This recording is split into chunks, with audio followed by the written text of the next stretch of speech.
It all began in 1945, where the rules of the Air and Air Traffic Control Division made recommendations for standards, practices, and procedures for air traffic control. Three sessions have passed, and on the first day of October 1950, the Air Traffic Services, then Air Traffic Control, was born and became effective.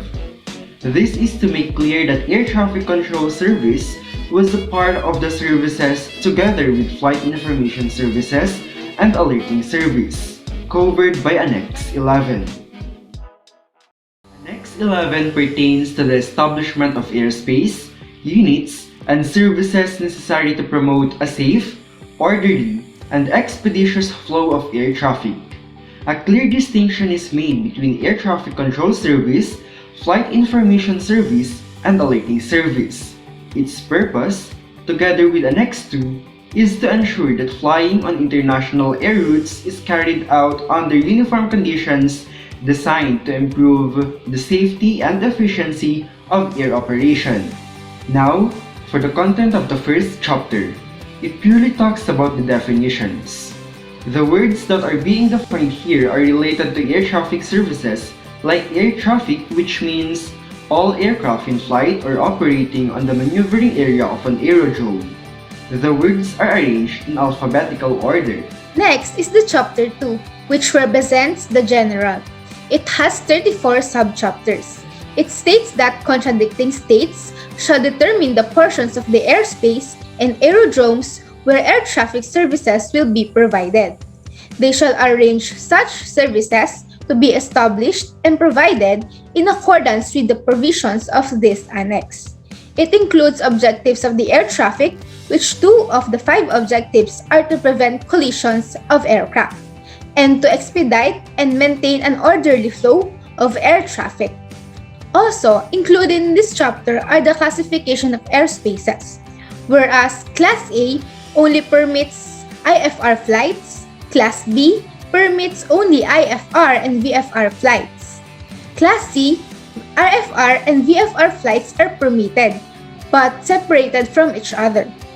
Class D, IFR and VFR flights are permitted, whereas IFR flights receive traffic information in respect of VFR flights, while VFR receive traffic information in respect of all other flights. Class E, IFR and VFR flights are permitted, but Class E shall not be used for control zones. Class F, IFR and VFR flights are permitted. All IFR flights receive an air traffic advisory service, and all flights receive flight information service. In Class G, IFR and VFR flights are permitted and receive flight information service. VFR stands for Visual Flight Rules and IFR stands for Instrument Flight Rules. Mostly, it's the weather that makes the pilot fly VFR or IFR. Moving on to Chapter 3. This chapter discusses the Air Traffic Control Service. Overall, it indicates that provisions should be made through a regional agreement for the sharing of data from monitoring programs between regions. It is divided into 10 subtopics, which initially contain its applications, provisions, and operations. These topics basically explain that air traffic control shall provide separation between all flights in airspace classes A, B, C, D, E, IFR, and VFR. The parts of air traffic control service shall be provided by the services: Area Control Service, by an Area Control Center and by the unit providing Approach Control Unit, Approach Control Service, by an Aerodrome Control Tower or Area Control Center and Approach Control Unit, and Aerodrome Control Service by an Aerodrome Control Tower. Shown is an operation of the air traffic control. An air traffic control unit must be able to issue clearances and coordinate clearances with other units as needed. It may also provide information on each aircraft's anticipated movement and calculate how near it is to the actual progress of that aircraft. Furthermore, Air Traffic Control Service addresses the topics of separation minima, which discusses the selection of separation minima, that is, separation standards that air traffic control use to safely manage air traffic. Here, it shows a separation standard for IFR aircraft. It also explains the responsibility for control and transfer responsibility for control, which includes the authorities responsible for controlling air traffic, the location and timing of control transfers from one air traffic control unit to another. Air traffic control clearances was mentioned in this chapter, which specifies the requirements for providing air traffic control service, which are the identification of aircraft, the clearance limit, the route of flight, and the level of flying for the entire trip. The last three subtopics in this chapter are the control of persons and vehicles at aerodromes, radar provision, and surface movement radar usage, which are 3.8, 3.9, and 3.10 respectively. It was indicated in the preceding topics that drivers in an aerodrome's maneuvering area are subject to the same rules and regulations as those in an airport or airfield. This also discusses the situations under which low visibility procedures are in effect, as well as the rules that must be followed by the vehicles in the area. Next chapter is the Flight Information Service. It is a service that provides advice and information useful for safe and efficient flight operations. Moreover, it can be provided alone or in combination with air traffic control services. Flight Information Service has only 4 subtopics, specifically its application, scope, operational broadcast, and the VOLMET broadcast and DVOLMET service.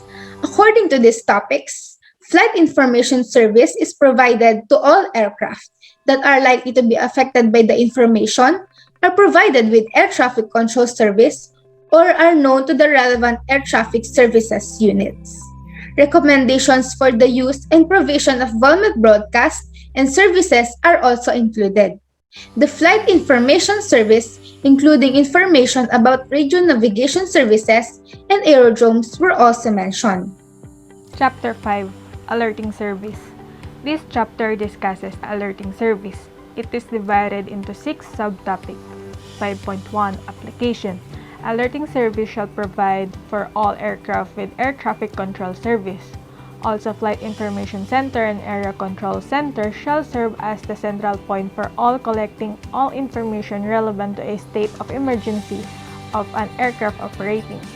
5.2 Notification of Rescue Coordination Center.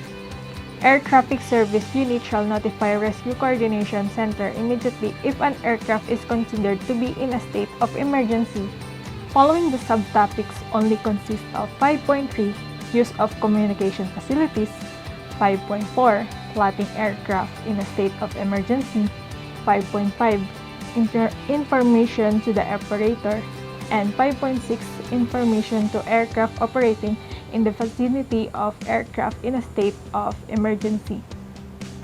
Moving on to Chapter 6. Chapter 6, Air Traffic Services Requirements for Communication. It is divided into 4 subtopics. 6.1 Aeronautical Mobile Service or Air-Ground Condition. For general, radio telephony and or data link shall be used in air-ground communication for air traffic services purposes.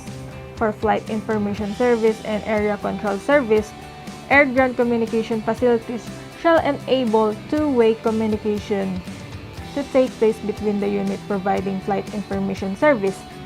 For Approach Control Service and Aerodrome Control Service, air-ground communication facilities shall enable direct, rapid, continuous, and static free two-way communication. 6.2 Aeronautical Fixed Service or Ground-to-Ground Communication. For general, direct speech and or data link communication shall enable ground-to-ground communication for air traffic services purposes. The following subtopics only consist of 6.3 Surface Movement Control Service and 6.4 Aeronautical Radio Navigation Service. The last chapter, Chapter 7, Air Traffic Services Requirements for Information. It is divided into 6 subtopics. 7.1 Meteorological Information. For general, Air Traffic Services Unit shall be supplied with up-to-date information on existing and forecast meteorological conditions. And the following subtopics only consist of 7.2 information on aerodrome condition and operational status associated facilities. 7.3 information on the operational status of navigation services. 7.4 information on unmanned free balloons. 7.5 information concerning volcanic activity. And 7.6 information concerning radioactive material and toxic materials such as clouds.